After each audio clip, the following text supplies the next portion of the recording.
తెలుగు ప్రేక్షకులందరికీ సంక్రాంతి శుభాకాంక్షలు. దీపికా ఎంటర్టైన్మెంట్స్ పతాకం మీద ఈ సినిమా పేరు ర్యామ్, RAM. దాని అంతర్గత మీనింగ్ ఏమిటంటే ర్యాపిడ్ యాక్షన్ మిషన్. ఈ ర్యామ్లో మనం వెతుకుంటే రామ్ కూడా కనిపిస్తాడు. సో ఇక్కడ హీరో, హీరోయిన్, ప్రధాన పాత్రధారుడు మా శుభలేఖ సుధాకర్, రవివర్మ, ప్రధానంగా దర్శకుడు. ఈ పండగ సందర్భంగా ఈ సినిమా రిలీజ్ ముస్తాబవుతోంది. సో అందులో వీళ్ళందరితో కాస్త పిచ్చాపాటి రిగార్డింగ్ ద ఫిల్మ్. అసలు నాకు ఒకటి నేను చూశాను, ట్రైలర్ చూశాను. అందులో నాకు కనిపించిన అంశాలు ప్రధానంగా తీవ్రమైన యాక్షన్ చాలా ఎక్కువ ఉండడం కన్నా కూడా బాగుందని అనుకుంటా. తర్వాత వాళ్ళిద్దరి మధ్య ఒక కెమిస్ట్రీ, ఏదో ఎంటర్టైన్మెంట్ బేస్డ్. సరే, మనవాడు ఆవేశపూరితమైన డైలాగ్ దేశభక్తి సంబంధించి శుభలేఖ సుధాకర్. జనరల్గా కొత్త దర్శకుడు ఎవరైనా సరే సినిమా మొదలెట్టినప్పుడు మరి రామ్ గోపాల్ వర్మ లాంటి వాడు తప్ప లవ్ స్టోరీస్తో మొదలెడతారు. తేలిక ఒకటి. ఈ ప్రపంచంలో భూమి పుట్టినంత కనుక లవ్ అనేది ఉంటుంది కనుక సో ఈజీ టు కమ్యూనికేట్. మరి నీకు ఎందుకు ఇట్లాంటి జానర్ తీసుకోవాల్సి వచ్చింది? అండ్ నేను నంబర్ ఆఫ్ సబ్జెక్ట్స్ రాసుకున్నాను సార్. ఇది యాక్చువల్గా ఒక కమర్షియల్ ఫార్మాట్ ఉన్న ప్యాట్రియాటిక్ మూవీ. ఇది ఒక స్క్రిప్ట్ ఫైనల్ అయిన తర్వాత ప్రొడ్యూసర్కి నచ్చిన సబ్జెక్ట్ సార్ ఇది. సో యాజ్ ఎ డైరెక్టర్ నా హీరో అడిగాడు నన్ను, నేను ఈ క్యారెక్టర్లో ఫిట్ అవుతానా అని. ఈ కథకి ఒక కామన్ బాయ్, అంటే ఒక బీటెక్ చదువుకొని ఏదో ఫ్యూచర్ గురించి ప్లాన్స్ చేస్తున్న ఒక కామన్ బాయ్ ఒక ప్యాట్రియాటిక్గా ఆ క్యారెక్టర్ ఆర్క్ అలా ట్రాన్స్ఫార్మ్ అవ్వడమే ఈ కథలో ఉన్న బ్యూటీ. వై అండ్ వాట్ అనేది స్క్రీన్ ప్లేలో పార్ట్ అవుతుంది సార్. సో అలా కామన్ బాయ్గా ఒక న్యూ ఫేస్ని తీసుకోవడం వల్ల క్యారెక్టర్కి అడిషనల్ వాల్యూ యాడ్ అవుతుంది తప్ప వేరే ఎటువంటి డ్యామేజ్ జరగదు. So you are fit for the character నేను చెప్పడం జరిగింది సార్. ఆ తర్వాత ఫుల్ సబ్జెక్టు డీటెయిల్గా డిస్క్రైబ్ చేసిన తర్వాత చిన్న చిన్న అంటే ఒక మాసీ హీరోకున్న ఎలివేషన్స్ కాకుండా ఒక న్యూ బీకి ఎంత మనం సస్టైన్ చేయగలుగుతాం ఆ లెవెల్ ఆఫ్ యాక్షన్, ఆ మార్జిన్స్ గీసుకుని చేశాం సార్ టోటల్గా. హీరోగా నీకు ఇది ఎన్నో సినిమా సార్? యాక్చువల్గా హీరోగా మొదటి సినిమా, సినిమా పరంగా మూడో సినిమా సార్. హీరోగానే మొదటి ఇంకా హీరో. అచ్చా, నీకేమనిపించింది? దర్శకుడు చెప్పాడు కదా, చెప్పిన వెంటనే యాక్చువల్గా ఇందులో హీరో క్యారెక్టరైజేషన్లో 2 షేడ్స్ ఉంటాయి సార్. ఆయన చెప్పినట్టుగా ముందు కామ్ గోయింగ్, ఒక కాలేజీ నుంచి పాస్ అయిన ఒక కుర్రోడు ఎలా మాట్లాడతాడు, ప్రవర్తిస్తాడు అలా ఉండి, తర్వాత వెంటనే ఒక ట్రాన్స్ఫర్మేషన్ ఉంటుంది. ఆ ట్రాన్స్ఫర్మేషన్ కూడా సడన్గా ఉండదు, ఒక కథ పరంగా ఒక కథలో ఇన్వాల్వ్మెంట్తో ఉంటుంది. ఆ క్యారెక్టర్ ట్రాన్స్ఫర్మ్ అయిన తర్వాత వచ్చే యాక్షన్ ఎపిసోడ్స్ అన్నీ బాగుంటాయి. అంటే ఇప్పుడు వచ్చిన కొత్త హీరోలు యాక్చువల్గా మీరు అన్నట్టుగా లవ్ స్టోరీస్ అవే చేస్తున్నారు. అందులో మళ్ళీ డిఫరెంట్గా ట్రై చేద్దాం అని చెప్పి, అంటే మళ్ళీ నేను వాళ్ళలో వెళ్ళకూడదు, కొంచెం డిఫరెంట్గా ట్రై చేద్దాం అని చెప్పి యాక్షన్కి మంచి లవర్స్ ఉంటారు సార్. యాక్చువల్గా యాక్షన్ కామెడీ అనేవి ఎవర్ గ్రీన్. సో నేను కొంచెం యాక్షన్ జోనర్లోకి ట్రై చేశాను. నాకు తెలిసి మనకి ఎప్పుడో 1962లో ఒకసారి వచ్చినప్పుడు సాయంత్రం అంతా లైట్లు ఆర్పేసుకొని అలాంటి చిన్న చిన్న అనుభూతులే తప్ప అసలు వారు యుద్ధ భీతి సౌత్ ఇండియాకి లేదు, తక్కువ, చాలా తక్కువ. మరి అలాంటప్పుడు దీనిలో ఎంతో కొత్త, అంటే ఆ భీతిని వాడు ఫీల్ అవుతుంది తప్ప ప్రజలు, అంటే ఆడియన్స్. సార్ ఈ కథ ఒక కన్క్లూషన్ ఉంటుంది సార్. అంటే మనం ప్రతిరోజు నిద్రపోతాం, నిద్రలేస్తాం, పిల్లల్ని పంపించే వాళ్ళు స్కూల్కి వెళ్తారు, ఎవరి జీవితాలతో వాళ్ళు బిజీగా ఉంటాం. అంటే అర్థం ఏంటంటే మన చుట్టూ ఏం జరగట్లేదని కాదు, మన చుట్టూ ఏం జరగకుండా మన డిఫెన్స్ ఫోర్సెస్ ఆపుతున్నాయి. ఆ ఆపుతున్న హీరోలకి ఈ చిత్రం అంకితం. ఇప్పుడు బార్డర్లో ఉన్న ఒక్క ఆర్మీ వాడు మాత్రం మనల్ని కాపాడట్లేదు, బార్డర్ లోపల కూడా శత్రువులు ఉంటారు. అది సాయి కుమార్ గారి డైలాగ్తో నేను చెప్పిస్తాను. దేశం అంటే మట్టి కాదు, దేశం అంటే మనుషులు అని గురజాడ అప్పారావు గారు ఆ రోజే చెప్పారు. యుద్ధం సరిహద్దులో మాత్రం జరగట్లేదు, దేశం లోపల జరుగుతుంది. దేశద్రోహులే వాడి సైన్యం, యుద్ధం మొదలైంది కాగదు. అంటే ఇక్కడున్న దేశద్రోహుల నుంచి ఇక్కడున్న దేశ ప్రజలు ఎవరు కాపాడుతున్నారు? మిలిటరీ ఉన్న ఆఫీసర్ కాదు కదా, యూనిఫామ్ వేసుకున్న పోలీసు వాడు. ఆ పోలీసు వాడు సౌత్ ఇండియాలో కూడా అటాక్స్ ప్లాన్ చేస్తున్నారు వాళ్ళు. ప్రతి చోట అటాక్స్ అనేవి జరుగుతూనే ఉన్నాయి సార్. జరుగుతున్నది ఇంప్లిమెంట్ కాకుండా ఆపుతున్నది. Planning is always happening in various modes. ఒక బాంబే కాదు సార్, ఒక గన్నే కాదు, రకరకాలుగా. ఇందులో ఎవరు ఎక్స్ప్లోర్ చేయని పాయింట్ని మేము టచ్ చేసాం సార్. ఒక పర్టికులర్ పాయింట్ టచ్ చేసాం అనమాట. సో ఇది టెర్రరిజం అనేది సౌత్ అని నార్త్ అని లేదు సార్, ఇది ఒక ప్రపంచవ్యాప్తమైన ఒక సబ్జెక్ట్. దట్స్ వై నేను తీసుకున్నాను sir. And more than that, south India is never back for contributing towards national army కావచ్చు, డిఫెన్స్ ఫోర్సెస్ కావచ్చు. మన సౌత్ నుంచి, మన తెలంగాణ నుంచి చాలామంది వెళ్ళి ప్రాణాలు వదులుకున్నారు. అండ్ రీసెంట్గా major Sandeep Unnikrishnan, is a south Indian. మన సంతోష్ బాబు సౌత్ ఇండియన్. చాలామంది తెలంగాణ. చాలా చాలా కన్విన్సింగ్గా ఉంది నువ్వు చెప్పిన సమాధానం. నీ పాత్ర గురించి కానీ ఆన్ ద హోల్ నువ్వు అనుకున్నావు? నేను ఇంట్లో అట్లే minister, central minister, connected with it. అనుకోకుండా ఒక సందర్భంలో ఈ ట్రావెల్ ఆఫ్ వారు చెప్పినట్టు ఈ టెర్రరిజం ఇవన్నీ అవుతున్నట్టు దీంట్లో ఈ మినిస్టర్ని మనం పట్టుకుంటే ఏమైనా మనకు కొన్ని విషయాలు తెలుస్తాయని చెప్పి, that is how I actually kidnapped. అక్కడ బేసిక్గా ది కాన్ఫరంటేషన్ వచ్చినప్పుడు ఏంటంటే, వీడి ఉద్యోగరీత్యానండి, లేకపోతే ఈ షోస్ పాలిటిక్స్ అనండి, బట్ బేసిక్గా వీడు ఫీల్ అయ్యేది ఏంటంటే, ప్రపంచంలో ఎక్కడ ఎవరు పుట్టినా, అది ఆడైనా మగైనా, నవరసాలు అన్నది కామన్. ఓన్లీ పాళ్ళు మారుతూ ఉంటాయి. పుట్టుకతో ఎవ్వరూ చెడ్డవాళ్ళు కాదు.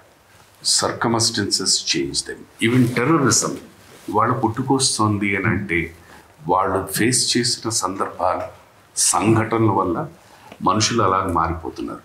అది ఆర్థికంగా అనండి, లేకపోతే ఒక భక్తి అనండి, లేకపోతే దేని మీద ఒక వ్యామోహం అనండి, ఇట్ గోస్ డౌన్.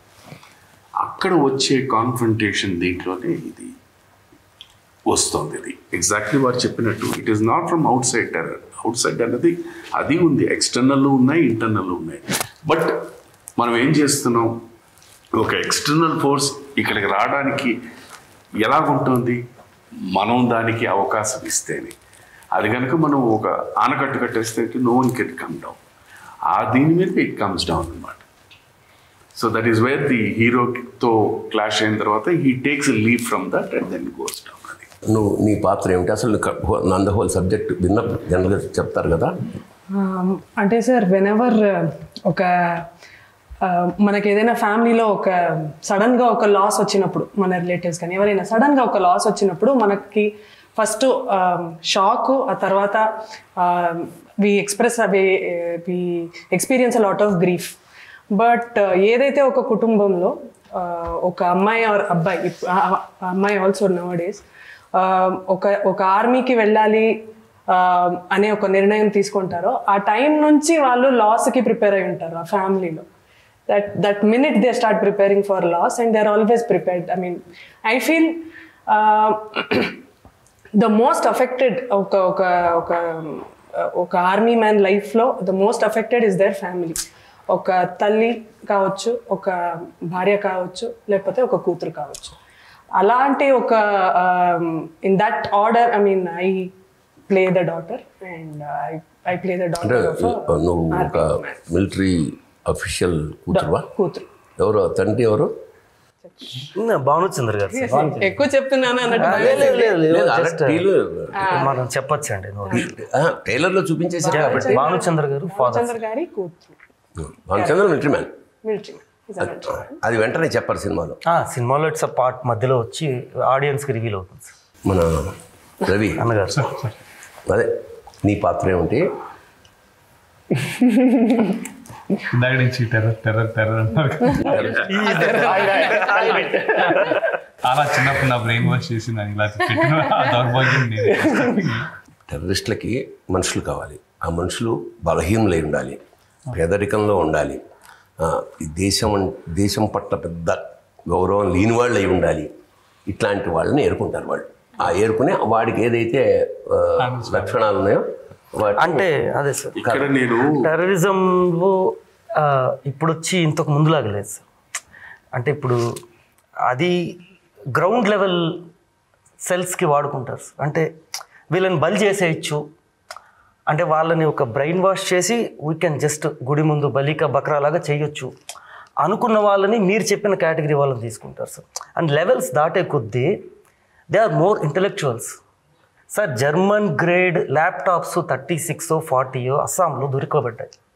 మనం జర్మన్ గ్రేడ్ మిలిటరీ ల్యాప్టాప్స్ అంటే వాటిలో సాఫ్ట్వేర్ ఎంత రన్ అవుతుందంటే ఆ లెవెల్ ఆఫ్ టెక్నాలజీ టెర్రరిస్ట్ వాడుతున్నాడు అంటే వాడు మనం డీకోడ్ చేయలేని స్థాయికి ఆ లెవెల్లో ఉన్నప్పుడు లైక్ అవును కేవలం దరిద్రము నువ్వు వెళ్ళి బాంబు పెట్టి చచ్చిపో, నువ్వు వెళ్ళి కాల్చి చచ్చిపో అనేది అమాయకులు సార్. ఆ పరిస్థితికి వెళ్ళే వాళ్ళు అమాయకులు. నువ్వు వెళ్ళి చచ్చిపోని గైడ్ ఎవరు చేస్తారు? వాళ్ళ అమాయకులా? నేనేమో డిఫైన్ చేయట్లేదు సార్, రిలీజియన్ గురించి మాట్లాడట్లేదు. ఒక మనిషిని నువ్వు ఈ పని మీద వెళ్ళి చచ్చిపో అని ఒకడు ప్రేరేపిస్తున్నాడు. ఇక్కడ నా దేశంలో హిందూ మంచోడే, ముస్లిం మంచోడే, క్రిస్టియన్ మంచోడే. వాళ్ళ మతంతో నాకు సమస్య లేదు, వాళ్ళ ధర్మంతో నాకు సమస్య లేదు. వాళ్ళు ఎవరు చెప్పుడు మాటలు వింటున్నారు అనే పెద్ద సమస్య ఇక్కడ. ఒకడిని ప్రొవోక్ చేస్తే వాడు ఎటన్నా వెళ్ళిపోతాడు. అక్కడ కాంటెక్స్ట్లో ఉంటుంది సార్. అండ్ ఈ మన రవి గారి క్యారెక్టర్ కూడా ఒక grey shade sir. It's not totally bad and it's not like good. ఎక్కడో ఒక చిన్న హ్యూమన్ టచ్ ఉంటుంది అతనికి.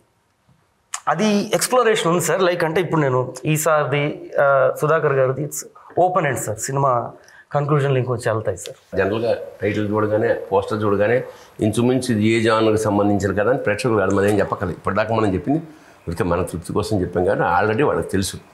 వాళ్ళకి తెలియనివి ఏమన్నా చెప్దాం. అంటే ప్రొడక్షన్ పరంగా మేము యాజ్ పర్ ప్లాన్ వెళ్ళాం సార్.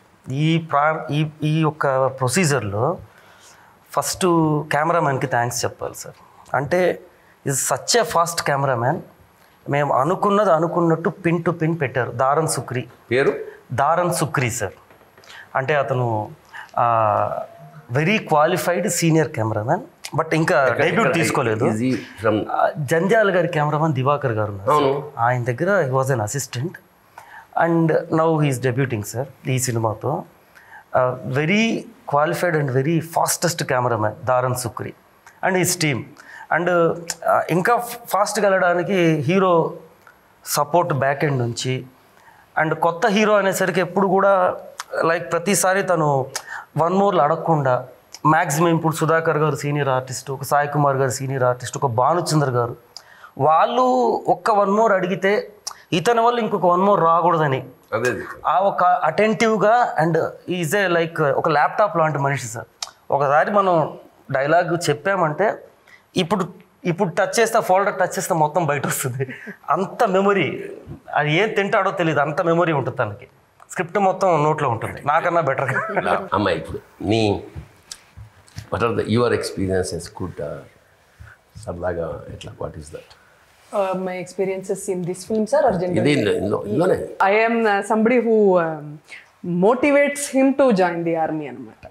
అది అంటే మా నాన్న వెళ్ళాడు కాబట్టి నువ్వు కూడా వెళ్ళాను. అదే ఆ క్యారెక్టర్ అంటే she sort of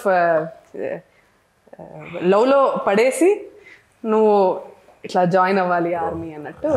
she has a ulterior bigger motive inside, but it is obviously major ఆర్మీకి వెళ్ళాలంటే నాదే సార్. స్టోరీ స్క్రీన్ ప్లే అంటే ఇది ఇప్పుడు అంటే ఇట్స్ ఇవందో ఇది కొంచెం పెట్రియాటిక్ ఏమంటే భాష పరిమళం ఉన్నా కూడా it's commercial cinema sir. Youth family చూడొచ్చు, పిల్లలతో కూడా వచ్చి చూడొచ్చు. No vulgarity, nothing else. And మీరు అడిగారు కదా క్యారెక్టర్, అంటే తనతో వర్క్ చేయడం నాకు ఇది ఫస్ట్ ఎక్స్పీరియన్స్ సార్. అంటే హీరో తర్వాత హీరోయిన్ గురించి మాట్లాడాలంటే నేను అంటే పని చేశాను సార్. కృష్ణవంశీ గారి దగ్గర, తేజ గారి దగ్గర వర్క్ చేశాను, ముత్యాల సుబ్బయ్య గారి దగ్గర వర్క్ చేశాను. సో తనతో నా first work experience sir. First ఎంక్వైరీలు చేసుకున్నాను సార్, తను ఎలా బిహేవ్ చేస్తుంది. అండ్ నో ఒక్క చోట కూడా తన గురించి ఒక్క 0.1% నెగిటివ్ కామెంట్స్ కానీ నెగిటివ్ ఫీడ్బ్యాక్ కానీ రాలేదు sir. And they are true. And next to her Bhanuchandra garu ఆయనతో పనిచేయడం is like a fatherly figures. మన ఇంట్లో మన బాబాయ్తో నాన్నతో అతను ఎంత నిత్య ఎంతూజియాస్టిక్ అతను. ఎంత కమిట్మెంట్, ఎంత ఆశ్చర్యం ఏంటంటే 30 ఏళ్ల క్రితం 40 ఏళ్ల క్రితం ఒక సీన్ చెప్తుంటే పని మనం కదా. కార్లో కూర్చుంటే కార్లో ఒక షార్ట్ సార్, అతను అసిస్టెంట్ వసీం వచ్చి కాలు కింద పెట్టాలి అంటే దట్ మచ్ యాక్షన్ అంటే కాల్ తీసి కొడతాడు సార్. ఆ ఎనర్జీ యాక్షన్ అంటే ఎక్కడి నుంచి గెయిన్ చేస్తాను ఎనర్జీ. అండ్ ఈసారి ఇక మీకు చెప్పనవసరం లేదు సార్. ఆయనకి కొంచెం డైలాగ్ వర్షన్ చాలా ఎక్కువ అండి. వచ్చిన వెంటనే నా సీన్ ఏంటి, నా డైలాగ్స్ ఏంటి అని తీసుకుని కంటిన్యూస్గా అంటే ఆ డే మొత్తం ఆ డైలాగ్ బై హార్టింగ్ నాకు చెప్పడం, వాళ్ళ అసిస్టెంట్కి చెప్పడం, అంటే అంత కమిట్మెంట్, అంత సీనియర్ ఆర్టిస్ట్ అయినా కూడా ఆయన దగ్గర నుంచి చాలా నేర్చుకోవాలి. ఆ క్యారెక్టర్లోనే ఉన్నారు, ఆ డే అంతా క్యారెక్టర్లోనే ఉన్నారు. బై గాడ్స్ గ్రేస్ ముగ్గురుతో చేశాను సార్ ఈ సినిమాలో. 1 సాయి కుమార్ గారు, 2 సుధాకర్ సార్, 3 భానుచంద్ర గారు. వీళ్ళ ముగ్గురు దగ్గర కామన్ థింగ్ ఏంటంటే లొకేషన్ రాగానే డైరెక్టర్ని పిలువు, స్క్రిప్ట్ పట్టుకొని వాళ్ళ ఎక్స్పీరియన్స్ అంతా దాని మీద వేసి దే ఫస్ట్ నన్ను క్వశ్చనర్ పెడతారు సార్. ఇదెందుకు, ఇదేంటి, అదేంటని. ఇఫ్ నేను వాళ్ళని కన్విన్స్ చేయలేదంటే వాళ్ళు చెప్పరు. That seniority. సో ఆ విధంగా ఈసారి కానివ్వండి, సుధాకర్ గారు కానివ్వండి, సాయి కుమార్ గారు కానివ్వండి, భానుచంద్ర గారు కానివ్వండి, అవుట్ స్టాండింగ్. అండ్ లొకేషన్ రాకముందు అడిగారు, it was my mistake sir. Character నేను ఒక సీన్కి వచ్చే క్యారెక్టర్ రాసుకున్నాను. ఎప్పుడైతే రవివరం గారు అని మేము అనుకుని ఆయన చేస్తానన్నారో నాకు ఆయనకి సరిపోదు sir script. So I need to develop it. అది డెవలప్ కాకుండా షెడ్యూల్ వచ్చేసింది. సో మేము క్యారవన్లో కూర్చొని తను born and brought up old city, ఈ క్యారెక్టర్ని ఒక ప్రాపర్ డైమెన్షన్ తెచ్చారు. అంటే నేను Tirupati born and brought up sir, నాకు ఆ పర్ఫెక్ట్ టెర్రరిస్ట్ టచ్, ఆ పర్ఫెక్ట్ ఉర్దూ, ఆ పాకిస్తానీ ఉర్దూ కావచ్చు, అక్కడెక్కడి నుంచో వచ్చి ఇక్కడ సెటిల్ అయిన లాంగ్వేజ్ నాకు రాదు. అండ్ ఈజ్ ద వన్ అతను చెప్పే డైలాగ్స్లో ఒక 20-30% క్రెడిట్స్ సార్కే ఇచ్చేయాలి. And is very good writer and out standing intensity sir. Sophocles ప్రకారం మనం అనుకున్నది ఒకటి, ఇక్కడికి వచ్చింది ఒకటి, చేసింది ఒకటి, ఫైనల్గా చూసేది ఒకటి ఉంటుంది. అదే ఎక్కువ సార్లు by the grace of God ఏంటంటే అనుకున్నదే చేసాం సార్. అనుకున్నదే చేసాము. బడ్జెట్ వరకు మేము అనుకున్న దానికన్నా క్రాస్ చేసాం ఎప్పుడైనా అవుతున్నాం. That is fact. అండ్ కొన్ని సీన్స్ నేను అనుకున్న దానికన్నా, బికాస్ ఆఫ్ ధన్య గారికి ఒక సీన్ ఉంటుంది, అంటే ఒక అవుట్ స్టాండింగ్ పర్ఫార్మెన్స్, హౌ ఎంత బెటర్ పర్ఫార్మెన్స్, ఎంత బెస్ట్ పర్ఫార్మర్ అని ఆ సీన్ డిఫైన్ చేస్తుంది ఆవిడకి. And sir scene my favourite scene, my personal. ఇందాక కూడా చెప్పాను, ఇప్పుడు కూడా చెప్తున్నాను. అదే ఇందాక ట్రైలర్లో చిన్న ముక్కలు చూసాను, అదేనా అసలు ఈ అతను షోల్డర్ మీద ఆ సీన్ అక్కడ పెట్టారు. అండ్ సాయి కుమార్ గారు లేరు, హీ వాజ్ హీ ఎంతో లవ్ చేశారు క్యారెక్టర్ని. ఒక హానెస్ట్ ఆఫీసర్ క్యారెక్టర్. అండ్ ఒక కమ్యూనిటీకి సంబంధించిన ఒక వాయిస్ అవుతారు ఆయన. అంటే ప్రతి డైలాగు చాలా ఓన్ చేసుకుని అంత కమిటెడ్గా డెడికేటెడ్గా చెప్పారంటే ఎక్సలెంట్ సార్. ఇలా అందరు ఆర్టిస్టుల సపోర్టు. అండ్ మీ ఇందాక చెప్పినట్టు కెమెరామెన్, మ్యూజిక్ అంటే సంగీతం నేనే బయటికి వెళ్ళి వచ్చి కూర్చోవాలి. Yes sir. అంటే దిస్ ఈజ్ మీ ముందే ఓపెన్ అవుతున్నా సార్. వీళ్ళలో అతనికి తప్ప ఎవరికి తెలియదు. Ashrith Iyengar is my music name, so that I look professional as a music director. Oh my God. Ram Kumar is my lyric name, so that I look professional as a lyric writer. Hiram Vainataya is my director name, so that I look as director professional. ఆ secret లన్నీ sir కి చెప్పేసాను. నేను first చెప్పాను సందర్భం అన్నది ఎలా మార్చేస్తుంది మనిషిని. అంటే sir it's a requirement sir. ఇంకా ఏమన్నా కవర్ చేయాల్సిన ఉన్నాయమ్మా? I want to say something please. ఇక్కడ అంటే పర్టికులర్లీ ఈ సినిమా ఒకలా ఒప్పుకోవడానికి కానీ, లేకపోతే I think Surya is one main reason sir. ఎందుకు అంటే నేను నాకు ఐ థింక్ ఇప్పుడు చాలా పెద్ద సినిమా అని ఎందుకంటానంటే ఒక పెద్ద యాక్టర్ స్కేల్లో ఉన్న సినిమా. జనరలీ మీరు అన్నట్టుగా లవ్ స్టోరీలు, లేకపోతే పక్కింటి కుర్రాడు కథ, అలాంటి కథల్లో కాకుండా ఇంకొంచెం పెద్ద తరహాగా ఒక యాక్షన్ మూవీ తన నెత్తి మీద వేసుకొని, షోల్డర్ మీద వేసుకుని అని, అంటే ఒక ప్రొడ్యూసర్ లాగా కానీ, ఇంకోటి యూనో ప్రొడ్యూసర్ అంటే నేను కాదు సార్. యాక్చువల్లీ మీరు క్రౌడ్ ఫండెడ్ మూవీ విన్నారు కదా, ఇది ఫ్రెండ్స్ ఫండెడ్ మూవీ. నా ఫ్రెండ్స్ అందరు నాకు సినిమా చేస్తానంటే సపోర్ట్ చేశారు. సో బట్ నాకేమనిపించిందంటే తిను ఆ యాక్షన్ సీక్వెన్సెస్ కానీ లేకపోతే డైలాగ్ డెలివరీ కానీ లేకపోతే డైలాగ్స్ ఇలా ఫోటోగ్రాఫిక్ మెమరీ అనుకున్నా ఇంకోటి అనుకున్నా he extended himself the very best. Okay, ఇప్పుడు ఆడియన్స్ మీద ఉన్న రిక్వెస్ట్ ఒక రకంగా రిక్వెస్ట్ ఏంటంటే I would say give him a chance. You know, అంటే ఫస్ట్ కొత్త హీరో ఎవడరా అనే టైప్లో కాకుండా ఒక్కసారి యాక్సెప్ట్ చేసి చూస్తే, సినిమా చూస్తే ఆటోమేటికలీ అరే నువ్వు బాగా చేసావు బాగా చేయలేదో వాళ్ళ ఇష్టానుసారంగా రెస్పెక్టివ్ రిజల్ట్. సూర్య ఈ హీరోకి బ్రైట్ కెరీర్ ఉందని we all believed, sir. We believe. బేసిక్గా ఈ సినిమాకి ఫస్ట్ ఆయనకి నేను థ్యాంక్స్ చెప్పాలి. ఒక మ్యూజిక్ డైరెక్టర్గా నాకు చాలా ఆయన దగ్గర పెట్టుకుంటే సెకండ్ భానుచంద్ర గారికి థ్యాంక్స్ చెప్పాలి. ఆయన అంటే డే 1 నుంచి ప్రతిరోజు ఆయన ఏం చేయండి, ఎలా అయింది, సినిమా ఎలా వస్తుందని. థర్డ్ ధన్య గారు యాక్చువల్గా I mean she supported like A family member almost. అంటే తనది కూడా సినిమా అనుకుని ఆయన, సుధాకర్ గారు, రవివర్మ గారు అందరూ మంచి సపోర్ట్ చేశారు సార్. సినిమా చాలా బాగా వచ్చింది. సో నాకు వీళ్ళతో ర్యాపో ఇస్ ఓన్లీ ఒక 1 day అనమాట. బట్ నాకేంటంటే మామూలుగా అంటుంటారు, I found a wonderful vibration, positive vibration in the entire సెట్లో. మన సినిమా ఆడియన్స్ జనం ఎందుకు థియేటర్కి రావాలనేది ఒక స్ట్రాంగ్గా ఒకటి చెప్పాలి. ఫస్ట్ ఎవరన్నా సినిమా ఎంటర్టైన్మెంట్ కోసం వస్తారు. ఆ ఎంటర్టైన్మెంట్లో మనకి ఒక తెలియని విషయం, మన చుట్టూ జరుగుతున్న విషయం, మనకి చిన్న మెసేజ్. ఆ చిన్న మెసేజ్ రేపటి మన జీవితాన్ని బాగు చేయడానికి, బెటర్ చేయడానికి ఉపయోగపడుతుంది. మన ఇంకొంచెం అవేర్నెస్తో ఇంకొంచెం జాగ్రత్తగా ఉండడానికి ఈ సినిమా ఎంతో కొంత అవగాహన కల్పిస్తుంది. సో ఆ ఒక పర్పస్లోనూ మీరు చూసే లెంత్ సినిమా ఖచ్చితంగా మిమ్మల్ని ఎంటర్టైన్ చేస్తుంది. అది ఎయిదర్ కామెడీ అవ్వచ్చు, ఎమోషన్ అవ్వచ్చు, యాక్షన్ అవ్వచ్చు. అందరు ఆర్టిస్టులు, అందరు టెక్నీషియన్స్, మా ఫ్యామిలీ. నేను మా అమ్మగారి పేరు, నాన్నగారి పేరు, మా గురుగారి పేరు మీద ఓఎస్ఎం విజన్ ప్రొడక్షన్. అది సార్. ఓఎస్ఎం అంటే వినాయకుడు ఓ సార్, ఎస్ అండ్ ఎం అంటే మా అమ్మగారి పేర్లు, నాన్నగారి పేరులో ఎస్ ఉంటుంది. మాస్టర్ గారు సార్, గురువు గారు ఎం అని.